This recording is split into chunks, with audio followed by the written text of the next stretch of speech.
শাকিব খান একটা ছবিতে যেই পারিশ্রমিক নেয় তা অনেক তারকারা ৪-৫ বছরেও ওই পারিশ্রমিক ইনকাম করতে পারে না, এটা সত্য।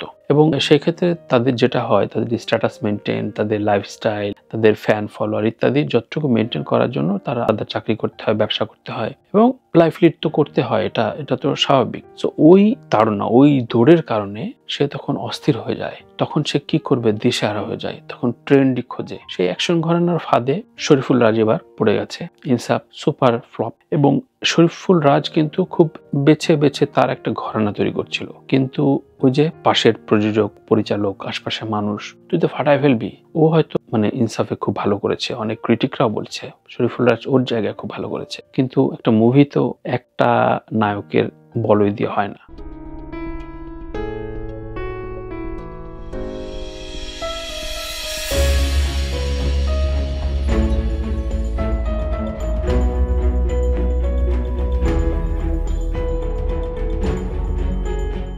প্রিয় দর্শক, আজ একটু সিনেমা বা ক্যারিয়ার ছাড়াও অন্য বিষয়ে কথা বলতে চাই। আমরা এখন ফেসবুক বা ইউটিউব বা সোশ্যাল মিডিয়া খুললে কি দেখতে পাই হিরো আলম কাকে কিভাবে অজ্ঞান হয়ে গেল, কোথায় কি পড়ে গেল।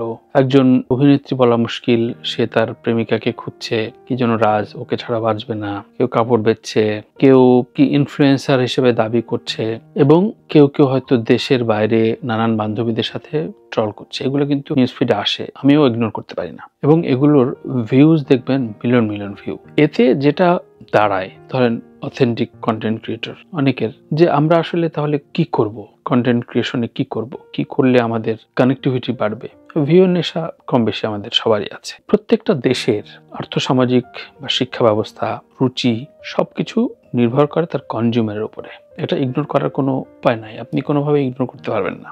আমি যেই এলাকায়, যেই জায়গায় বসবাস করি, আমার আচার আচরণ ওই এলাকার মানুষদের প্রভাব পড়বে না, এটা কখন বলা যায় না। ঠিক একইভাবে সেই প্রভাবটাই আমরা দেখি সব সময়, এবং সোশ্যাল মিডিয়াতেও এই কাজটি বিরাজমান। এর বাইরে যারা খুব অথেন্টিক কাজগুলো নিয়ে কন্টেন্ট ক্রিয়েট করছে, তাদের সত্যিকার অর্থেই স্যালুট জানাতে হয়। অনেকে রয়েছেন, এমন না যে তাদের সংখ্যা খুব কম, তা না। প্রত্যেকে যার রুচির সমান মানুষ পছন্দ করে।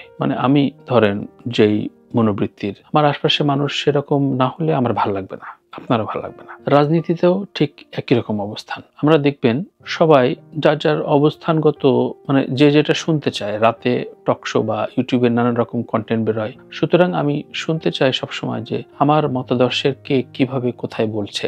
সেই ভিডিওগুলো আমি খুঁজে বের করি এবং সেই ভিডিওগুলো আমি দেখার চেষ্টা করি। এই সাধারণ স্বাভাবিক মনোবৃত্তি কিন্তু একেবারে অমূলক না, আমাদের way of approach, way of living এর ভেতরেই পড়ে। সুতরাং আমরা এর বাইরে নিজস্বতা খুঁজে পেতে কি বিশ্বাস করি, কি কাজ করি, সেটা খুব ইম্পর্টেন্ট। দেখবেন গত কয়েক ঈদ যাবৎ খুব মারামারি, দাঙ্গা হাঙ্গামা ইত্যাদি নানান বিষয় নিয়ে, পলিটিক্যাল থ্রিলার, তামিল মুভির কপিকাট ইত্যাদি ছবি খুব হিট হচ্ছিল, এবং সেই জন্য সুপারস্টার শাকিব খান থেকে শুরু করে সবাই ট্রাই করছিল। এর আগে দেখবেন যে পুলিশদের নিয়ে খুব চলছিল, ঢাকা অ্যাটাক বা ওই লেভেলের ওই ঘরানার ছবি। তারপরে কি হলো, এবার ঈদে হুট করে উৎসব নামে একটা ছবি হিট হয়ে গেল। খুবই সামাজিক গল্প এবং খুবই নস্টালজিক কিছু 90s গল্প। সেই জায়গা থেকে দেখবেন এই ভাইবটা কিন্তু আগামী ঈদে প্রভাব ফেলবে।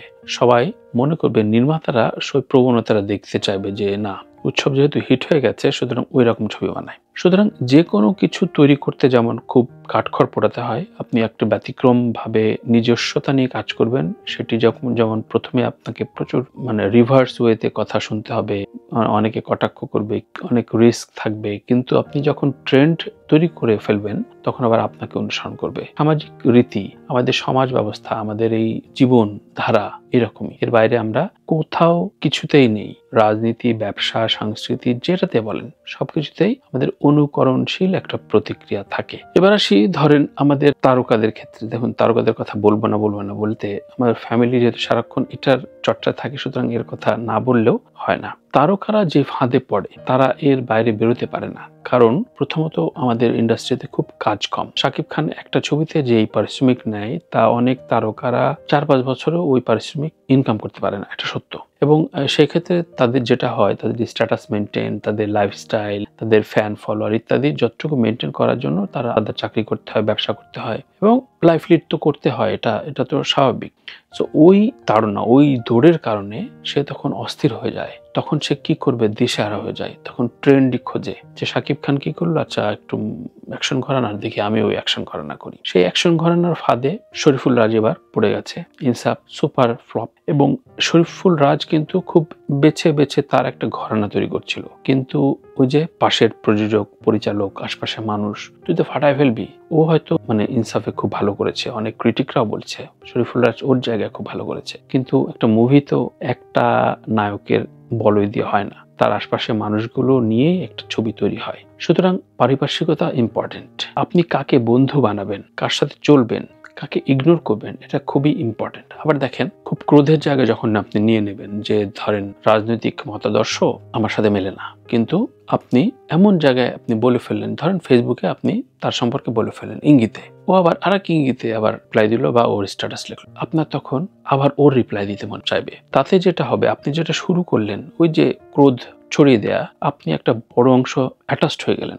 আপনার অন্যান্য কাজের বাদ দিয়ে ওকে ঘায়েল করার জন্য নেশায় মত্ত হয়ে যাবেন, আপনার অন্য কাজ বিশালভাবে ক্ষতিগ্রস্ত হবে। সুতরাং ফেসবুকে বা সমাজ মাধ্যমে বা সোসাইটিতে হুট করে যেই ঝগড়াটা প্রয়োজন না, সেই ঝগড়াটা আপনি করতে যাবেন না।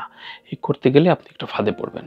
ফাঁদটা এমন, এটা আপনার মনের ভেতর থেকে টান দিবে। ও তোরে গালি দিয়েছে কালকে 20 লাইন লেখা, তুই যদি 2 লাইন লেখা না লেখাস, তুই কিসের? তুই তো অ্যাক্টিভিস্টই না, তুই তো লেখাই পারস না, তুই তো ফেসবুকে কেন থাকস? এই যে প্রবণতা, এই প্রবণতা কিন্তু আপনার আমার ভেতরে থাকে। সুতরাং ওই দিকে পা হাঁটবেন না। আপনাকে ইগনোর করছে, আপনি তার মতাদর্শের না, আপনাকে ভালো লাগছে না তার, আপনি তাকে ব্লক করে দেন, আপনি তাকে আনফ্রেন্ড করেন, তাকে আনফলো করে ফেলেন, সে আপনার সাথে আসবে না। এতে আপনি যে পরিতৃপ্তির ঘুমাবেন এবং দারুণভাবে চলবেন, সেই শান্তি কিন্তু আপনি অন্য কিছুতে পাবেন না। আজকে র্যান্ডম টক এবং সাদাসিধে কথায় এই আলোচনাগুলো করছি কারণ এই যে যতগুলো পয়েন্ট আমি বললাম আপনাদের সাথে, প্রিয় দর্শক, বিশ্বাস করেন আমাদের আশপাশে বন্ধু বান্ধবদের ভেতরে এই ধরনের ঘটনা প্রতিনিয়ত ঘটে। আরেকটা কথা বলে আজকে শেষ করি। ফেসবুক, ইউটিউব একটা বিশাল তথ্য ভান্ডার এবং এটা বিশাল উপকার করে, আবার ক্ষতিও করে। ধরেন ইউটিউব, ফেসবুকে অধিকাংশই ভিউখোর, ভিউখোর তো ধরেন আমরা সবাই, কিন্তু ভিউয়ের নেশায় দেখেন একটা টপিককে কোনোভাবে হয়তো সত্য 2%, তার মধ্যে 98% মিথ্যা, ভেজাল, অমুক তমুক মিশায়ে আপনাকে যে 10-15 মিনিট টেনে নিয়ে যাবে। আপনি একটা সমস্যায় হয়তো ইউটিউব খুঁজছেন, ইউটিউবে কোনো ভিডিও খুঁজছেন, আপনি ক্লিক দিলেন, আমার এই ভিডিওটি বিস্তারিত দেখার জন্য ওয়েট করুন, টেনে দেখবেন না, আপনাকে আজকে এমন ভাবে দেখাবো, কিন্তু ভিতরে কিছু না। সুতরাং অথেন্টিক ক্রিয়েটর বেছে সাবস্ক্রাইব করবে শুধু সেই ঘরানার কিছু মানুষকে আপনি বাছাই করে নেবেন। এর বাইরে যদি আপনি র্যান্ডম এদের খোঁজ রাখেন বা ক্লিক করতে থাকেন, তাহলে দেখবেন যে আপনার দিন থেকে কমপক্ষে এই আলতু ফালতু আজাল ভেজাল ইউটিউবার বা ফেসবুকারদের ভিডিও দেখতে দেখতে আপনার কমপক্ষে 3 থেকে 4 ঘন্টা শেষ হয়ে গেছে।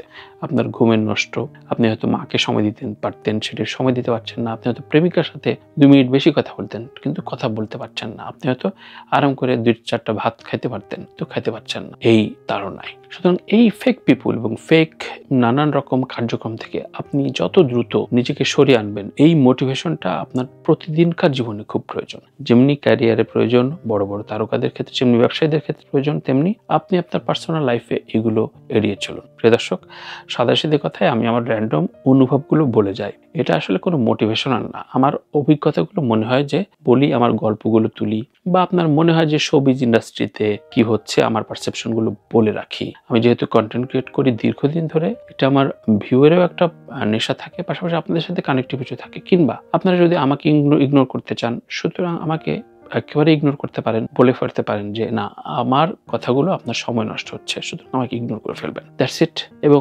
জানাবেন আপনার মতামত। আপনাদের মতামতগুলো নিয়ে আমি রিপ্লাই দেওয়ার একটা নিয়মিত কার্যক্রম চালু করেছি, যাতে আপনাদের সাথে সরাসরি সংযোগ থাকে।